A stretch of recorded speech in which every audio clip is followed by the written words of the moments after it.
কোন একজন মানুষ কোন একটা জায়গায় যখন পৌঁছে যায় তখন অতীত ভুলে যায়, কথা বলেন ঠিক না?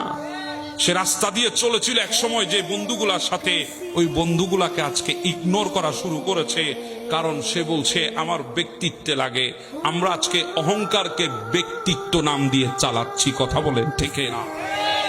জানি না আমি কথাগুলো কদ্দূর আপনাদের দিলে বসাইতে পারছি। আমি তো ছোট মানুষ, আমার এলম তো নাই বললেই চলে।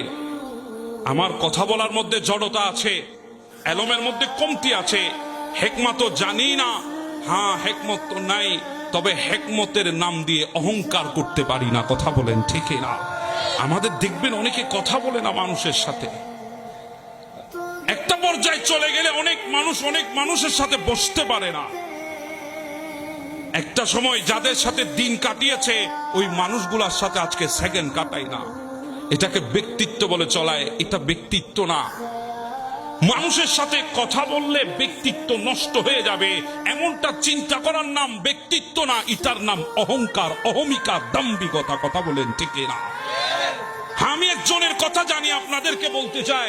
পৃথিবীতে একজন ছিল, একজন যার ইবাদতের কমতি ছিল না, আমলের কমতি ছিল না, যার জুড়িতে নেকির কমতি ছিল না। পৃথিবীতে আমাদের দেশে অনেক মানুষ আছে, শিক্ষক আছে, অধ্যাপক আছে, লেকচারার আছে, অনেক মুআল্লিম আছে যারা দুনিয়ার শিক্ষা প্রতিষ্ঠানের শিক্ষা দেয়, কিন্তু আমি যার কথা বলছি ইনি মুআল্লিমুল মালাইকা ছিল। মুআল্লিমুল মালাইকা ফেরেশতাদের শিক্ষক ছিল। ইবাদত ছিল 6.5 লক্ষ বছর। জমিনে একটা জায়গা ছিল না যেখানে সিজদা পড়ে নাই, এত বড় হয়েছিল, এত ফজিলতওয়ালা ছিল।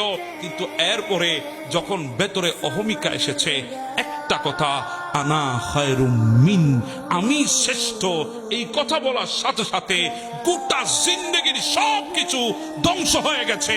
আল্লাহ তাকে স্পষ্ট ভাষায় বলে দিয়েছে সে জাহান্নামী, লানতের বুরকা পরিধান করিয়ে তাকে ইবলিস, শয়তান বানিয়ে দিয়েছে, কথা বলেন ঠিক না? বড় বেয়াদবি করার কারণে, আল্লাহর আদেশ অমান্য করার কারণে, ইবাদত না করার কারণে শয়তান হয় নাই। একমাত্র অহংকার করার কারণে আল্লাহ তাকে আবা ওয়াস্তাকবারা ওয়া কানা মিনাল কাফির, তাকে কাফির বানিয়ে দিয়েছে। এজন্য অহংকার বের করে দেন, আমিত্বকে বিসর্জন দেন। পৃথিবীতে আমার নবীর মতো শ্রেষ্ঠ কেউ নাই, যার আনাগুনা ছিল আরশ মুআল্লা পর্যন্ত, যার আনাগুনা ছিল আল্লাহর আরশ পর্যন্ত, যার আসা যাওয়া। এত বড় পয়গম্বর আমার নবী, ইমামুল আম্বিয়া আমার নবী, উহুদ পর্বতকে ইশারা করলে স্বর্ণ হয়ে আসতো আমার নবীর কদমে, এত বড় আমার নবী। কিন্তু সেই নবী বসে আছে মদিনা শরীফের মধ্যে, ওই চাটাইয়ের উপরে জুলাইবিব নামে এক সাহাবীর সাথে, বেলালে হাফসির মতো একজন সাহাবীর সাথে বসে আছে।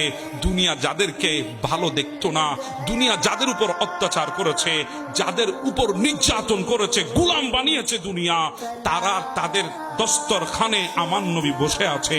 এটাই হলো আমার নবীর ব্যক্তিত্ব। আমরা যারা মুসলমান, আমাদের আদর্শ, কথা বলেন ঠিক না বেঠে? আল্লাহ পাক আমাদেরকে বুঝার তৌফিক দান করুন। মা বাবার সাথে কখনো কোনো সময় অহংকার করে কথা বলবেন না। কখনো কোনো সময় আরে আমি যদি মা বাবা পরিচয় দিই আমার মনে হয় ব্যক্তিত্বে লাগবে, এই চিন্তা অন্তরে আনবেন না। আমি বড় মানুষ, মা বাবার খোঁজখবর নিতে গ্রামে কিভাবে যাব এটা চিন্তা করবেন না। পৃথিবীতে মা বাবার চাইতে আপনার কেউ, জীবনের না আপনার কেউ নাই।